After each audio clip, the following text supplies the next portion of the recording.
Hey YouTubers, how are you guys today? Kieshual here, and I want to talk to you guys about one of my favorite things about being a pagan, about being a practicing magician of any sort, and that is divination. So kind of what I want to do with this video is I want to talk about the different types of divination that I'm familiar with. And then I want to talk about two of my favorite theories on how divination works. And yeah, so that's what I want to talk about today. So, the types of divination that I'm most familiar with are cartomancy and claromancy. And you can sort of call cartomancy an offshoot of claromancy. Let's define them first. Cartomancy is using cards to read to divine the future or divine will or something like that. Claromancy is using dice, runes, sticks, that sort of thing. And most of cartomancy is very similar to, throwing runes. So I would almost say cartomancy is an offshoot of claromancy, but obviously don't quote me on that. That's just my opinion. So, let's start with cartomancy. So the first thing I have here in my pretty tarot card box is a set of tarot cards that I personally commissioned. So yeah, we have, there we go.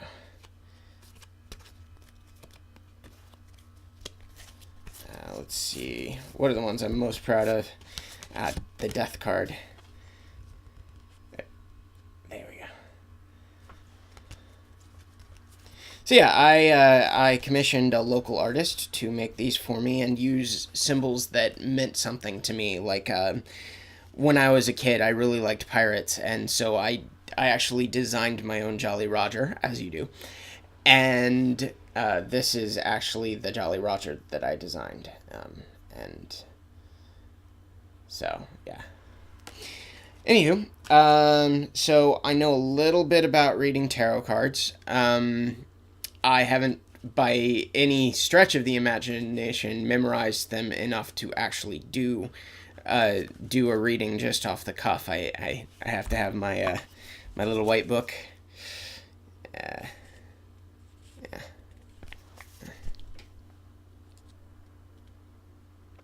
Yeah, that I got from my other tarot deck, my Rider-Waite deck. Because, when you start learning tarot, the first thing you do is you go out and you buy a Rider-Waite deck, because that's what everyone reads. Then the other type of cartomancy that I'm learning is how to read playing cards. That's right. Normal deck of playing cards. And the system that I am learning to read playing cards with is actually very interesting. It's from a guy named Corey Thomas Hutchinson. He does the New World Witchery podcast. I highly recommend the podcast, and I highly recommend this book, 54 Devils. Which is from an old Italian. It's an adaptation of an old Italian cartomancy rhyme. The old Italian cartomancy rhyme was, "Ye are 25 cards, become 25 devils, enter into the body, into the blood, into the soul." And so that was based off of a 25 card deck that was used in the 19th century in Italy. and he's adapted the name 54 Devils from that charm to refer to your standard deck of playing cards. This is really cool because it's got a lot more to do with the South, because in a lot of cases, tarot cards are frowned upon heavily by the religious establishment, and so it's easier to read playing cards because you can just say you're playing cards rather than reading the future, reading portents. And so it's what Corey over at New World Witchery likes to call secrets in plain sight. So you have just a normal deck of playing cards, but you can use them as a tool for a magical working for cartomancy. All right, so now kind of crossing the line over from cartomancy into cleromancy, I have my Ogham cards. Now, Ogham was traditionally done on sticks, or stones, really sticks though. But I have them on cards because they also work as flashcards. See, I have my little Ogham, and it gives the upright and the reversed meaning. So traditionally you would throw these the same way you would throw runes. Speaking of runes, I don't actually have a set with me, because my last set I made my own set of runes, and I accidentally I make them from sticks cut into little circles, like big fat sticks cut into little circles, and the wood I used was not very good, and so they broke. So I actually haven't made a new set of runes for a while because I've kind of moved away from reading runes and more into the cartomancy. So yeah. Then finally, I have these 5 dice. And I am actually, right now, working on a system that uses numerology and pattern recognition to do divination with just a normal set of 5 dice. Kind of. So I'm trying to design my own divination system, because I like dice more than I like cards, and I also like the whole secrets in plain sight thing that Corey and Lane over at New World Witchery always talk about. So yeah, those are the systems of divination that I'm familiar with. I mean, there's lots of others, like with astrology, you can if you really know what you're doing, you can get into using a natal chart to kind of predict behavior, and all sorts of things to do with the signs. Now, a lot of the daily horoscopes you see in newspapers are complete BS. They're just someone who knows the basic sun sign and then makes up something for that day based on that sun sign's personality, but it doesn't actually take into account the natal chart, your ascendant sign, and stuff like that. What else? And I mean, then you have things like reading dreams, reading omens, reading portents, stuff like that, which is really, really important, especially in Appalachian folk magic, is reading. Oh, hang on. Sorry about that, folks.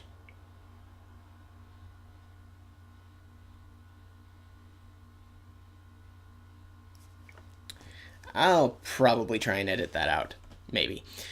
Okay, so where was I? Right, moving on, I want to talk a little bit about my favorite two theories about what goes on um, in uh, in a divination session. I think these are sort of contradictory, but not completely. Um, and it's what I like to think goes on whenever I'm reading cards for myself or someone else. So the first is kind of the psychological explanation of what goes on in divination, and this one I think is I really like this explanation. It's really really cool. Basically, what this explanation says is when I lay out a display of cards, the cards each have individual meanings, the suits each have individual meanings, and the colors each have individual meanings. And so this sort of psychological explanation for what happens with divination says that when I lay out the cards and I tell you what the meanings of the cards are, your brain sort of synthesizes that same way someone synthesizes a Rorschach ink blot into something that makes sense to them. So it's sort of a way to encourage self-reflection. So say for example, I get a not so great reading, something like the Ace of Spades and the Seven of Spades and stuff like that, where you're talking about woe and tears and death, and then you get that reading for a client, and what they do is they listen to that, and then their mind makes sense of the reading by applying it to stuff in their own life.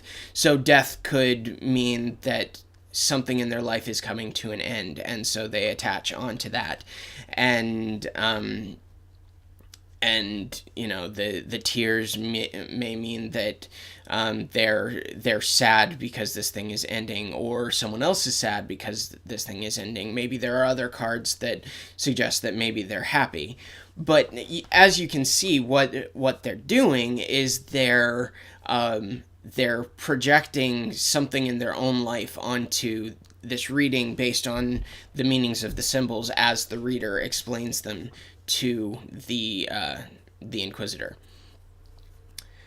So yeah, I really like that particular explanation. I think that it makes a lot of sense, and I think that that's the best explanation to tell someone who isn't is an atheist, for example, someone who like hardcore atheist. If they want to get a reading and they come in just to disprove you, if you give this explanation for what's going on in the divination, I feel like a lot more people will be accepting of it, because what you're doing is you're basically acting. The reader is acting as a Rorschach inkblot to help them examine their own unconscious thoughts, their own life, and you're trying to help them improve their life. So yeah, that's the first explanation that I really like. The second explanation crosses over into a little more of the spiritual side of things. And I mean, even this you can explain in a way that that is acceptable to hardcore atheists, especially if you talk about something like collective unconscious, or get all Jungian on them, or you can talk about how you can really, if you want to talk to an atheist about this, talk to them about how these symbols represent archetypes in the collective unconscious, and something along those lines. But I'm gonna move into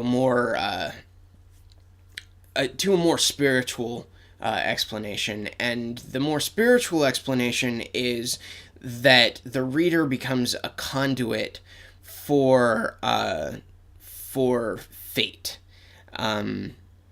So, however you define that religiously, things that are meant to be, things that aren't meant to be, stuff like that. And so when you're shuffling the deck, what you're doing is you're randomizing this, but it's not completely random. It is and it isn't. You feel, in your gut, in your intuition, you feel when you have shuffled the cards enough. And that particular random order is then, you have become that conduit for fate, and it is fated to have a Queen of Clubs on top, and then a Queen of Hearts, and then a Four of Clubs, and then a three of spades, etc., etc.